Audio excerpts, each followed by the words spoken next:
Hello, কি অবস্থা সবার? আশা করি ভালোই আছেন। আমিও আলহামদুলিল্লাহ অনেক ভালো আছি। তো আবারও হাজির হলাম নতুন আরেকটা ভিডিও নিয়ে। তো এটা কোনো টিউটোরিয়াল ভিডিও না, এটা একটা শর্ট ভিডিও বলতে পারেন। তবে আপনারা চাইলে আমি এই টিউটোরিয়ালটা আপলোড করব। তো এখানে দেখতে পাচ্ছেন মিনি একটা কচ্ছপ আমি তৈরি করছি কুশি কাটা দিয়ে। আর এটা তৈরি করার একটাই কারণ এই যে আমি আলপিনগুলা গাথায় রাখতেছি, এই আলপিনগুলা রাখার জন্যই এই কচ্ছপটা মূলত তৈরি করা।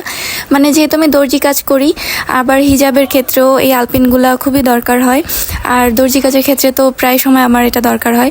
এর জন্য হয় কি যে আমি একটা জায়গায় রাখতেছি, দ্বিতীয় দিন বা দ্বিতীয়বার আমি সেই জায়গাটাতে আর খুঁজে পাচ্ছি না। মানে এদেরকে হাত পাও হয় নাকি জানি না, এগুলো মানে রাখতেই পারি না কোনোভাবেই। তো যাই হোক, সেই ভাবনা থেকেই আমার হচ্ছে এই কাজটা করা। আর আপনাদের কার কার সাথে এরকম হয় যে এই হিজাব পিনগুলা বা আলপিনগুলো আপনারা খুঁজে পান না, বা প্রায়শই কিনে থাকেন কিন্তু খুঁজেই পাওয়া যায় না, এরকম কার কার হয় অবশ্যই আমাকে কমেন্ট করে জানাবেন।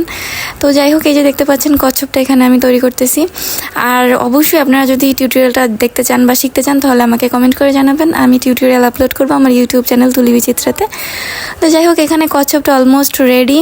আর এটা দেখতে এত এত এত বেশি কিউট হয়েছে, জাস্ট বলার বাইরে। মাশাল্লাহ মাশাল্লাহ। আর এইটার যে চোখ দুইটা, এই দুইটাও কিন্তু হচ্ছে আলপিন দিয়েই করা। তো এই যে দেখতে পাচ্ছেন ফাইনাল লুক, এত প্রিটি। আমি অনেকক্ষণ যাবত এটার দিকেই তাকাইছিলাম বানানোর পরে। তো যাই হোক, ভিডিওটা ভালো লাগলে অবশ্যই একটা লাইক করে দিবেন আর তুলি বিচিত্রার পাশেই থাকবেন। তো এই ছিল আজকের ভিডিও। আল্লাহ হাফেজ, দেখা হবে নতুন কোনো ভিডিওতে।